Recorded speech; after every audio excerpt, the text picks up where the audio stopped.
Welcome to the show. This is the Magician and the Fool podcast, episode number 70.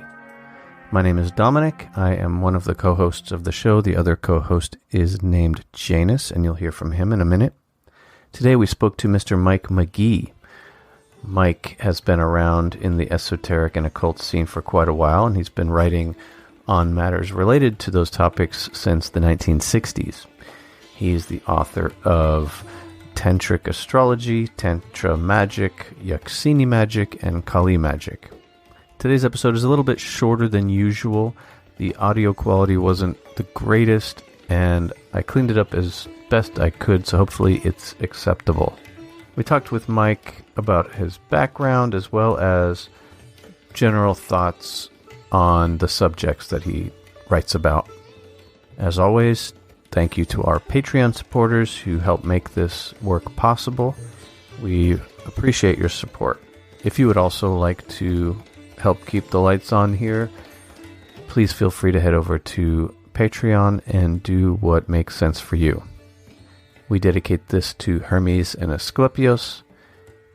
May any merits that we accumulate doing this work be distributed to all sentient beings so that they, together with us, may equally realize awakening.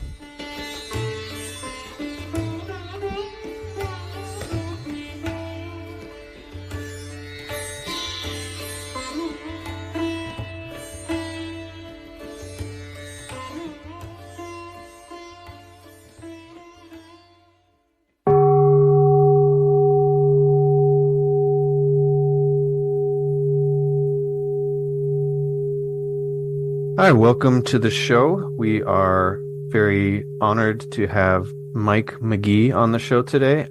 He is the author of Kali magic, E70 magic, tantric astrology, and a wealth of information. So thank you for agreeing to come on, Mike. Well, I couldn't disagree. Yeah, thank you. We're very excited to have you on.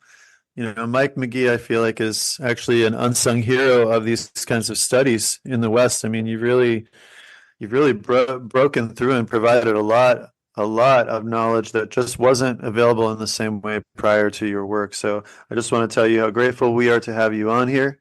Thank you. Yeah. And so let's just, for people who are unfamiliar with you and your work, can you give us a little background? Like, who are you and, where do you come from and how'd you get into esotericism and Tantra? Who are you is a great question, isn't it? Oh, I mean, who are you? I'm still asking myself that question every day. Yeah. I do not ask my ex-wives who I am. No, I'm from Aberdeen in Scotland. And my dad was a senior civil servant, and my mum was from Aberdeenshire, and she believed in fairies. Now, my dad told me a very interesting story when I was a kid, maybe 6 or 7. He said he was a lance corporal in the Royal Air Force in Delhi in the Second World War. And one day he was on sentry duty, and a sadhu came along to him and said, "Let me through my ancestral path. I want to go through." My dad said, "Stop there. Do not go. You're not allowed through this ancestral ground." And the sadhu said to him, my dad had pretty good Hindi, I think. My dad said to him, "No, you can't go through." And the sadhu said, "Okay, well, in Hindi it's TK." The sadhu said, "You're going to have 3 sons, and one of them is going to be a sadhu." And my dad told me that story, and I thought, what is a sadhu? What is a sadhu? Mm-hmm. But later I was to find out that indeed I am a sadhu. I'm nearly 75, and I spent the last 45, 50 years studying the tantric texts and practicing quite a few of them too along the process. Can I ask you a real quick question, not to interject? For our listeners who may be more familiar with Western esotericism, could you please just briefly mention what a sadhu is? Oh, sadhu means holy man. Actually, in Sanskrit, sadhu means someone who knows the truth, which is sat. But who knows the truth? That's the $1,000,000 question. I don't. Do you? Every time I think I have a little picture of it, I realize the picture is bigger than my perception will accommodate. So, I moved from Aberdeen to Leeds in Yorkshire, England, because my dad was promoted. And I don't understand completely why I was so interested in these tantric things, but I definitely was until I had an experience in the 1970s when I was a member of Kenneth Grant's Typhonian OTO that completely upended my view about Western magic and Eastern magic. How so? Did you say how so? Yeah. Well, when I was in Kenneth Grant's OTO in the 70s, I had this very amazing experience. I was just sleeping, and then suddenly I had a lucid dream, and this mantra was sounding in my heart, a mantra of a particular tantric devata.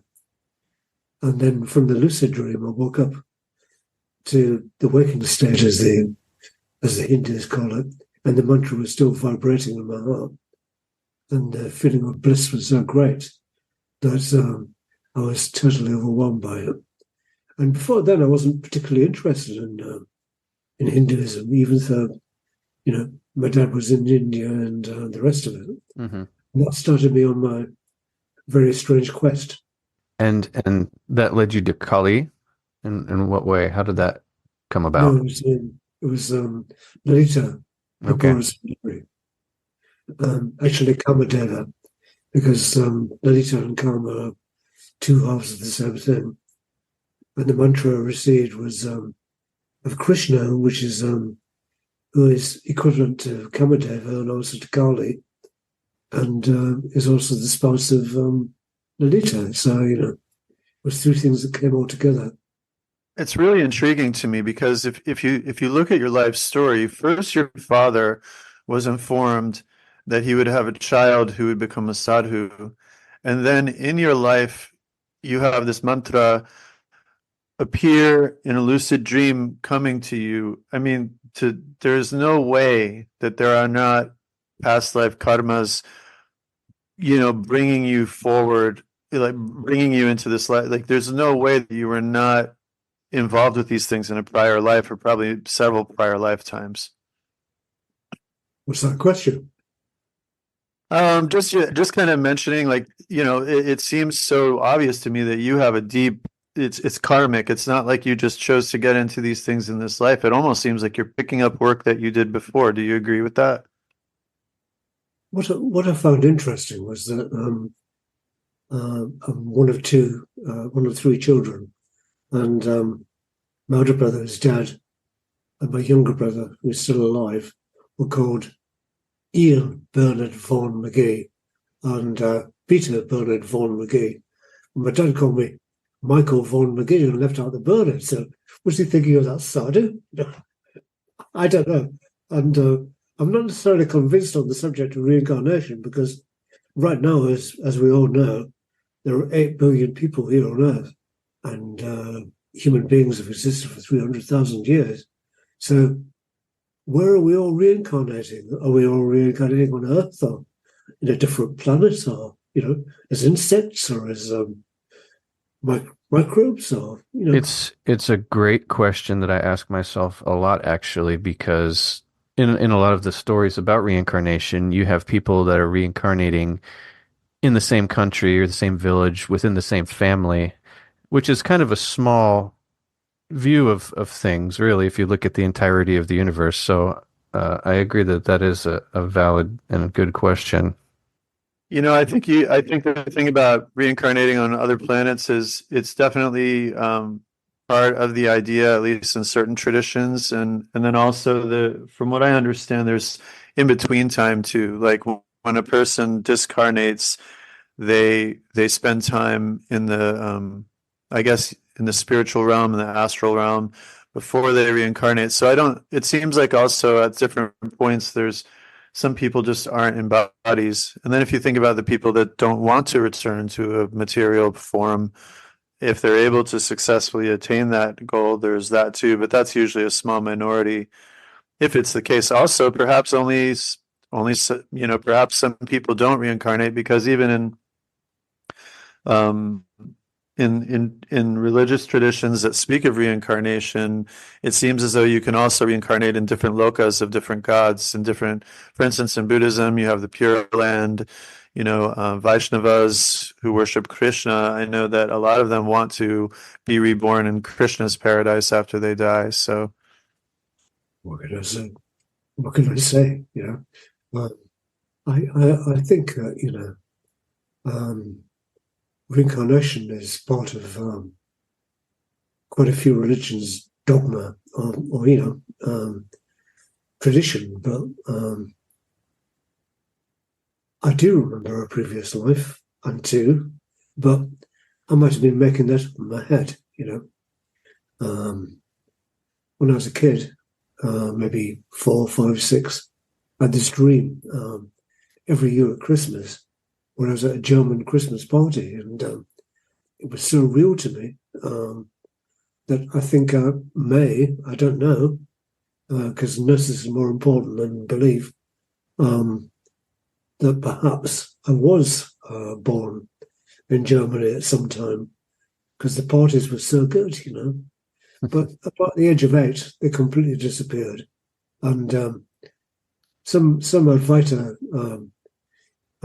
people say that the minute you're born into this world, as we all are through a woman's womb, you completely forget what's gone before, and possibly that's good. Mm-hmm. Like some days I wake up and I think, I wish I'd completely forgot what I did yesterday. Yeah, to remember all of those potential past lives would be fairly overwhelming, considering all of the tragedy and heartbreak would have been experienced through multiple lifetimes. And so I guess that's kind of a blessing in a way. Yeah, I don't buy it really. So Mike, you mentioned that you started with Kenneth Grant, or you were involved with Kenneth Grant and Western esotericism. Did that continue? And if so, does it continue to this day, or did you kind of leave that behind as you experienced and worked with the Eastern Tantra and practices? Yeah. A complicated question. When I was a kid, maybe 16, 17, for some reason I got interested in the Golden Dawn tradition, then moved on to, well, not moved on, but realised there was an OTO tradition too. So I moved from Leeds in Yorkshire to Golders Green, where Kenneth Grant lived.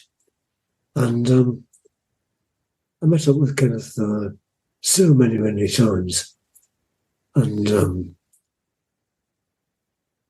the guy was such a cultured, kind individual. Although he liked his pint, he liked his spirits and his pints. Well, of course, he'd like his spirits, wouldn't he? So I had this experience I've told you before, which led me to India. And with Kenneth, I told him when I was a 7th degree member of his group, so an important member, and I was producing that magazine, Sothis, which was very popular in the 70s. Although, I hope this isn't a secret, but Jimmy Page still owes me 200 quid for Sothis he bought in the 1970s, but I've heard it's a bit of a stitch. So, I talked to Kenneth about this, about my experiences, and I've been in touch with this Indian guru who claims to have known Aleister Crowley, and I'm going to go to India to figure this out. So when I got to India and I met Dadaji Mahendranath, I thought to myself, because I realized myself a few years before, I thought to myself, is this guy really a guru? All he talked about was the war, the Second World War and the Spanish Civil War, in which he fought for. And he was isolated. And later, when I went to India in 2001, I met somebody in Rajasthan, an abbot of a Nath guru, who searched all the way through his contacts, including Gujarat, where Dadaji lived, and they'd never heard of this Lawrence Miles, Dadaji Mahendranath, which doesn't mean anything, actually. He might well have been initiated into the Adinath tradition. But, sorry, I forgot what your question was. Well, I mean, feel free to just go with what you're going with, but the question was about Western esotericism, if that had ended at some point for you, or if it continued on and what it looked like. No, I think that Western esotericism has benefited from the stuff I've done. Mm-hmm. It's brought together two currents, two mutual currents. I know the Golden Dawn tried to do that, and maybe Crowley's OTO tried to do that, but they didn't have the texts or the context in which those things are discovered. I have a friend, an academic, who is studying Goetic magic and hadn't realized the influence on South Asia to the Arabs to the West. This is a very interesting subject that I'm sure academics will figure out, but it's nothing to do with my spiritual progress. It's just interesting. Okay. And you mentioned context, and we wanted to talk about your experience, your understanding, practice with Makali. And so I was wondering if you can give us some context there, if from your experience, from your perspective, who or what is Makali? And how did you first encounter her? Because I love that you mentioned that you heard this mantra for Sri Krishna, and then you mentioned how he's really a manifestation of Kali, which I think that's not that a lot of people don't know that. A lot of people don't understand that, at least within Shakta traditions, Krishna is understood as being a form of Kali. But how did you come to Kali? Like what led you to her as opposed to, say, staying with Krishna? Sorry, so that's good. You still there, Mike? Yeah, I am. The line cut out. Oh, okay. Yeah, we can hear you all right now. I heard the question about Kali and Krishna. Oh, basically, we were asking what brought you to Kali, because you said that the mantra you received in the lucid dream was for Krishna. So kind of like what was that trajectory? What brought you to Ma Kali? Oh, it's a very difficult question to answer because the mantra was, I don't use a hippie term, but it definitely blew my mind. It took me up from being a bit of a git, basically, to feeling love inside my heart. So when you hear is wrong and feel is wrong. So when you feel the Krishna mantra in your heart, which it did, and which it still do, it makes you feel like it's impossible to say. And so how would you explain Ma Kali from your understanding and perspective? Mahakali. Yeah. Who? Who can explain Mahakali? Only Mahakali. Only Mahakali can explain. How would you explain Mahakali? She's the fire that burns everything up. She's the soul of every heart. She's creation, destruction, and maintenance. She's Vishnu, Shiva, and Brahma. She's a village goddess. She's in you. She's in me. She's in Facebook. She's in everything. Sub. Okay. I've got more to say if you like. Oh, please continue. That was wonderful. She's the liver of Mahakala, and Mahakala. I've never been to the temple in Varanasi, although I've been to Varanasi. Mahakala, Varanasi is Shiva's land. I wouldn't like to say too much about Mahakali in case I wake up and this dream tonight. She says, Mike, what have you been saying, man? So how for people who are encountering polytheistic religions, who may not be familiar or understand how they work, how do you work it out in your mind as far as um, the gods and goddesses being individual yet connected, like Kali Ma being um, a version of or an emanation of, say, Durga, and then on top of that, multiple versions of Kali herself.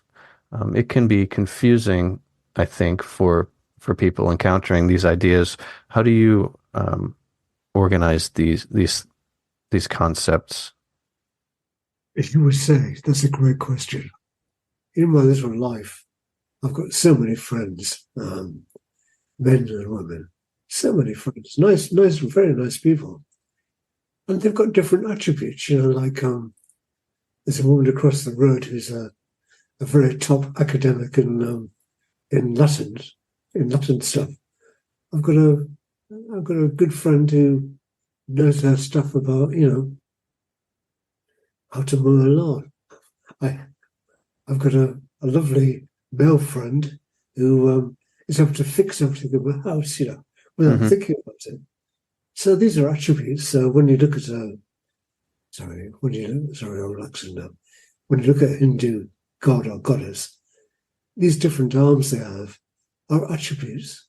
They're all human beings, but they've got different skills. They have different things that they can do, and I admire them all. I admire every single god and goddess in the entire universe. What can I do? I'm very good at drinking whiskey, telling jokes, and smoking cigarettes. So, You know what I think is interesting about Kali is the way that, for instance, you have this intricate, I would say, even parallel to Neoplatonism or Kabbalistic mysticism in the esotericism of Abhinavagupta, which is just so, it's almost Baroque, you know what I mean? But then you have the folk Shakta traditions, the folk Tantra traditions, which you're going to find in a village out in rural India where people, they're not educated as to, the esoteric meaning of the of the letters around her neck or anything, but yet they're still practicing just as potent of a form of worship of Kali and realization of Kali. And it's that aspect of Kali I find so interesting, that she bridges all of these divides and is present on all of these strata of consciousness. Would you agree with that? yeah, So you wrote the definitive book for a practitioner on Kali's worship, Kali magic, and that seems like I mean, when I read through that book, you translated a lot of those texts directly from Sanskrit, right? yeah. I couldn't help myself. Um, I'm self-taught, which is not a good thing, actually. In academic terms, I left school when I was 16. But for some reason, in fact, the reason is my dream of Tripura Sundari, who is one with Kali. I wouldn't have done this otherwise, I was taught Latin at school, but, the most boring language in the world. I'm not a Sanskritist. I'm a self-taught person. And as you know, that brings with it things good, but also things very bad. So no academics think I'm any good at this stuff. But, I did this out of love and out of that mantra. And 50 years I've done this crap. And people are still asking me to translate tantras. And I'm thinking, nah, fuck off. Sorry. Is that forbidden word? And, you know what I mean? You know what I mean? I can't translate stuff willy-nilly. I'm working on 3 books at the moment, and I'm stalled on all 3 of them. And I'm an old man. I'm 74, and I wouldn't say I was bored with books, but why should I do it? Why should I? For whom? Could you please go into a little bit? I think that for Westerners, there's a lot of people who misunderstand the image of Kali and think that she's evil or dangerous, and they try and associate her with other kinds of spirits and deities that really are very different from her. Would you mind talking a little bit about her fearsome appearance and what it really represents about her? What, Mahakali? Yeah, Ma Kali, yeah. Well, Western magicians shouldn't worry a bit. Mahakali destroys everything. She destroys ego.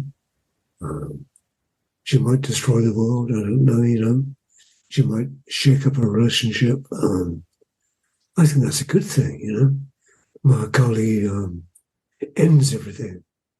Sometimes, we all go along with this idea that, everything is good, but, Mahakali is the truth.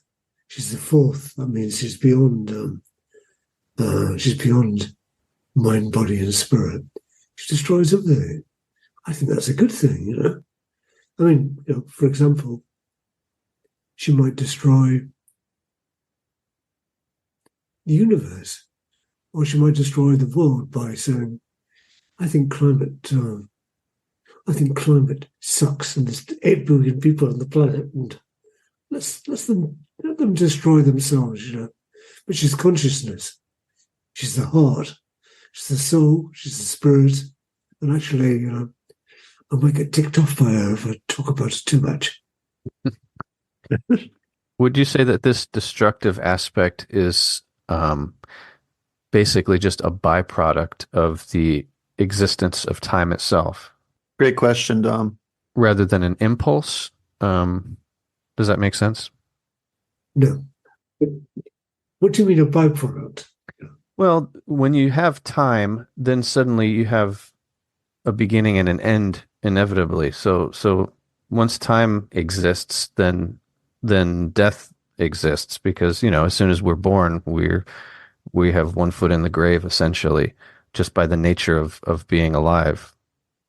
So being that she is kind of a representing or goddess of time, being that time kind of requires beginnings and endings, if that makes sense. And in that way, it's not necessarily a desire for destruction, but the inevitability of time itself. Hopefully that was articulated. No, I can see that you're thinking very deeply about this. I mean, we're all going to die. We're all going to die. I'm quite happy with that, For myself, I haven't got a problem with that. But time, as the capitalists say, time is money. which I don't believe this for a second. Time is breath.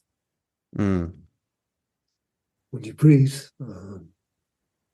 you can be one with Kali, every single breath you take, inwards and outwards, destroys something, Mm-hmm. In my kitchen, just a few yards away, there's some snail, beautiful, beautiful snail, which decided to take shelter under my window.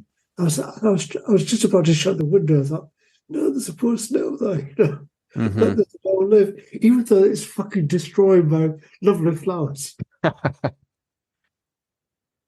Another thing I find interesting, I was wondering if you might be able to throw a few words at it. Again, we see Kali appears black or midnight blue, and she seems to be, when one studies her mysteries, it seems to be that she's both complete darkness, but also the light of consciousness itself, or rather consciousness itself. And again, it's just amazing that when you look deeply into the nature of Kali, there is this association with light and even the sun. I was very surprised when I learned about how Kali is associated with the sun and with the light of the sun. Oh, I didn't know that. Where's that reference from? I think I know, at least in Abhinavagupta's work, he speaks about Kali being consciousness. I'm thinking deeply about this. Sure. Abhinavagupta, obviously some kind of a genius, Behind me on my shelves, I've got Mark Tchaikovsky's translation of all of his work. But if you look at it more closely, and this is no disrespect to Mark because he's a friend, it's all more succinctly put in the Vijnana Bharava, which is like a quick read, a bit like the Sun or the New York Times,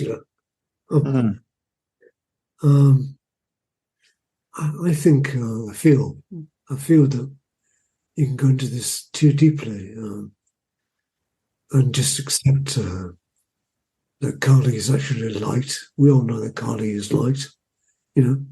Kali is light. She's a fortnight. She waxes and wanes like Tripura Sundari does. And by the way, as I said, the magician. Oh, sorry, the fool, or maybe the magician. I'm not going to diss Kali. So what about for somebody who wanted to approach her and, it seems like with a lot, with certain traditions, especially maybe Eastern traditions, there's prohibitions like what you can do, what you can't do, what you should do, what you shouldn't do. And I've had encounters with people who go, oh, well, she's dangerous. You shouldn't worship her. If you do anything wrong, it'll destroy you. What do you think about that? What I think about this is that if you look at an image of Kali or Durga, for example, they're always pictures, they're images rather than essences, but they're pictured holding a trident. And usually, especially in the case of Durga, but also in Kali's case, their foot is upon this human being. And this human being is always a man. And what Durga and Kali do is they crush the ego of men. Maybe, they crush the ego of some women too, but they're always pictured as crushing the ego of men, who's described as a demon.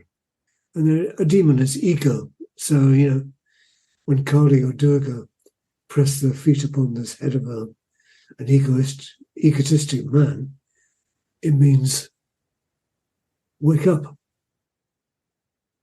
Interesting. Now, you mentioned Tripura Sundari a couple of times. I bet even listeners who are familiar with Kali, many of them may not be familiar with that form of the goddess. Could you please just maybe briefly mention who Tripura Sundari is? Well, she's the 15 aspects of the bright moon, and Kali is the 15 aspects of the dark moon. So basically, they're two goddesses who represent the moon. Tripura being the bright one, and Kali being the dark one. And as far as practice goes, Mike, I mean, obviously you wrote a book on Kali magic, but can you maybe differentiate maybe Tantra from Bhakti, or what the difference is? And is it possible for someone who's not, quote unquote, officially initiated to practice the Tantra? Are you going to continue asking me very difficult questions? Sorry. I would say, in all seriousness, that the major purpose of the tantric practices are to be awake, to recognize that we all have within ourselves these human traits, but knowledge is more important than belief. And Bhakti's love, and love conquers all. But I'd say that knowledge, particularly of one's own being, and being awake, as Gurdjieff said, means that in a way you transcend all of these beliefs or methods or practices. I'd say, actually, I have to know is better than to believe. To believe is easy, you can believe in fucking anything, Donald Trump be the next president of the United States. You can believe that, ants are the most intelligent species on Earth, as Aldous Huxley said. You can think anything you like, but what's that got to do with knowledge? Knowledge is what you know. And that really comes from work, from doing spiritual, mystical, or magical work. In my opinion, at least, you're saying something that we frequently say on the podcast and even in private conversations, that there's no point in even believing anything. That can be counterproductive. But if you do the actual work, then you will have real experience, like you've described yourself having in that dream, for instance. These experiences come, and then you don't have to question, because it's not a matter of belief, it's about knowledge. To be honest, in my own case, it was fucking hard. Personally, it was really fucking hard. My poor mum was a schizophrenic, so she was in mental hospital for most of the time when I was a kid. And I grew up with all sorts of fucking mistakes because of when I was a kid, not being good enough. So my first step, Isaragodi wrote me. I wrote him a letter, and he wrote me back. He said, Mike, in a case like yours, the first thing you've got to do is get yourself is wrong, is be analysed. And that woke up so many things for me, very painful things as well. But when I realised that, I thought to myself,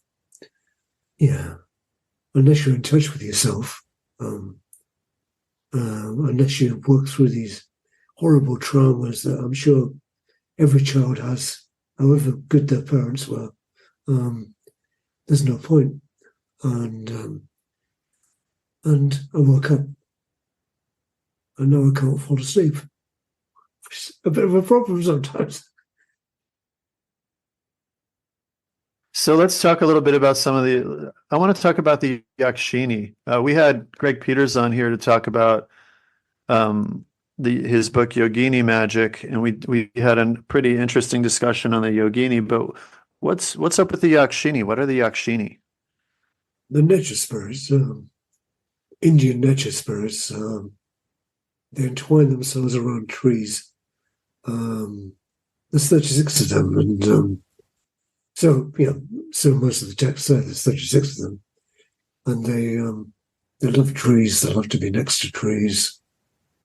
underneath the trees, where the water is, are the nagas, the snake spirits. And the yakshinis, they're very lovable. They're very lovable.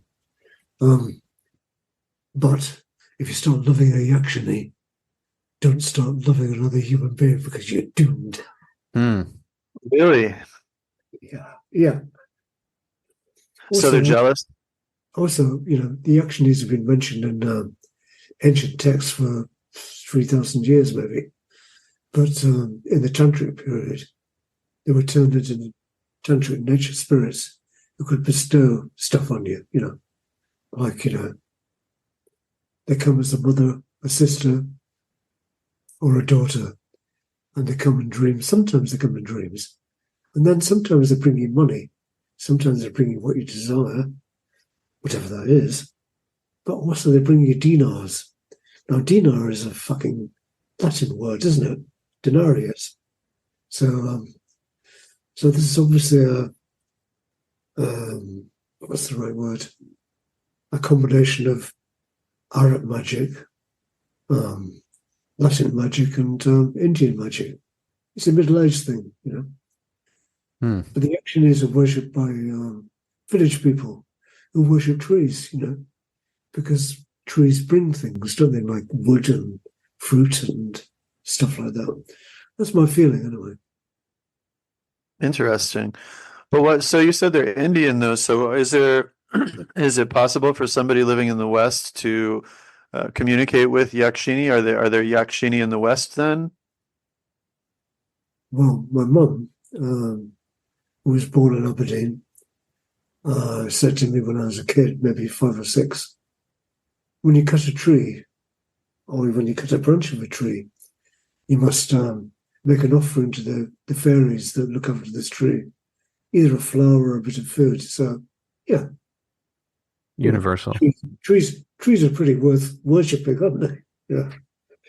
I'm a big fan of nature consciousness. I know trees are conscious beings. So, Janus, do you have what do you have that you'd like to talk with Mike about before we do wrap up? all right. So I did want to talk about. Could you talk a little bit about the 10 Mahavidyas? About the. Yeah. Could you? So I know that there's the 10 Mahavidyas. Could you have any words for that? No. Okay. Well, let's skip that. What are you working on right now? You said you have 2 projects in the works. 3, actually. 3. Damn it. Yeah, damn it. I'm a bit stalled. I don't know about you guys, but, sometimes I'll tell you about the 3 projects. The first one is a massive book about Sri Vidya, the Indian tradition about the Sri Yantra. The second one is a revision of a book about Indian astrology. And the third, inspired by somebody who is an academic, is about tantric sorcery, as in spells. Now, will I finish any of this before I die? I don't know. I mean, my Sri Vidya book is already 2 volumes, at least. But I got a huge problem with it because the commentaries I have show so many diagrams I can't reproduce, and I can't persuade any of my artist friends to, even if I got them. It's like 1,000 yantras. That's quite an ambitious undertaking. The book is almost finished, but it's the diagrams that aren't finished. And one of my friends across the road, an academic, said suggested I should talk to my Indian sources and say, can I license these yantras? The trouble is that the yantras are pretty straightforward, except they use Devanagari texts. Not many people understand. Yeah, I recognize them. And what about the book on tantric sorcery? Like, what are some of the things that make tantric sorcery what it is? Maybe hundreds, maybe thousands of books you can buy at a market. a bazaar that offer help to people that've got nothing in India. So, you can buy these books for real gold pennies, and they offer things like how to be wealthy, how to attract a woman, how to stop somebody from bothering you. There are hundreds and hundreds of thousands of them, and the book has never been done before. The Western book, and it illustrates quite a few things to me. I don't know about you guys, but the hope, people have hope, and when they have hope, or when they despair, they resort to magic spells, which as you guys know, don't always work. Yeah, Mm-hmm. it's a matter of hope, isn't it? Right. And so how is this different from the book you put out on Kali magic? How is it a lot of similarities? It's very different, very different. Whereas Kali magic has got some quite a few deep philosophical and personal notions. These books are entirely produced for hopeless or hopeful people to accomplish what they want. Whereas Kali magic is about it's liturgy, it's worshipping the goddess Kali. She might destroy you, she might grant you gifts, but these books in particular are just the kind of books that cost a few pennies in Indian bazaars that people want because they are desperate for things to happen, good things to happen, Yeah. rather than the unending poverty that at least 15 or 20 million people suffer in India. Right. You experimented with any of the spells in these books? Sorry? Have you experimented with any of the spells in these books? Yeah, good question. Why should I? Why should I? I've got everything, I'm not short of money. I'm not short of chicks. I'm not short of enemies. I don't care about. To me, enemies are friends. I don't want to paralyze anybody. What's the Mm-hmm. last one? I don't want to drive somebody from the place they live. Why would I? I'm a very fortunate man. Right. Makes sense. When I'm reading in Kali magic, sometimes the rites are very intricate and they require a great amount of visualization. It seems to be something that's different between East and West in a large way. It seems like in the East, the role of visualization is much more prominent than in the West. I mean, sure, in the post Golden Dawn world, there's a lot of visualization of paths of the tree of life and different things like that. But it really does seem like holding very clear mental images is very important for Tantra.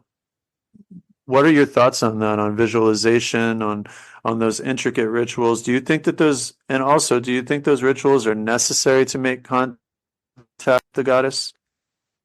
Visualization is so important in everyone's life.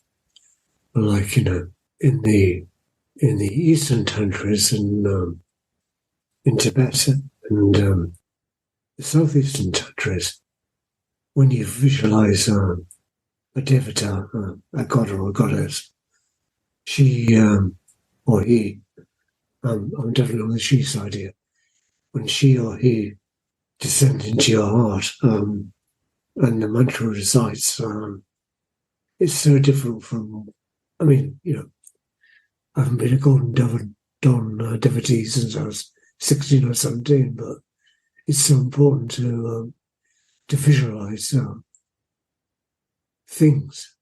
Actually, it's also very important from a magical point of view to visualize things that are going to be good. So, I think maybe tomorrow you're going to kiss somebody who really loves you. Or, maybe tomorrow a yakshini is going to deliver 2,000 dinars into your hand. It's just visualization is one of the most important traditions in Indian tantric practice, which is why the images are so elaborated. Because, when you realize an image inside your heart, which is what the tantric tradition tells you to do, bring it out on a flower, stick it on a yantra, worship it as if it's the goddess, then, it's a bit different from the Western traditions, isn't it? Nicely put, Mike. Nicely put. I just want to thank you so much, Mike, for giving us your time and these insights. It's important work you're doing, we believe. So we appreciate the energy you're putting into this. And I don't know if you have anything else, Janice, but I definitely wish you the best. Yeah, it was great having you on, and thanks for opening up to us and sharing some of your experience. We're truly grateful for that.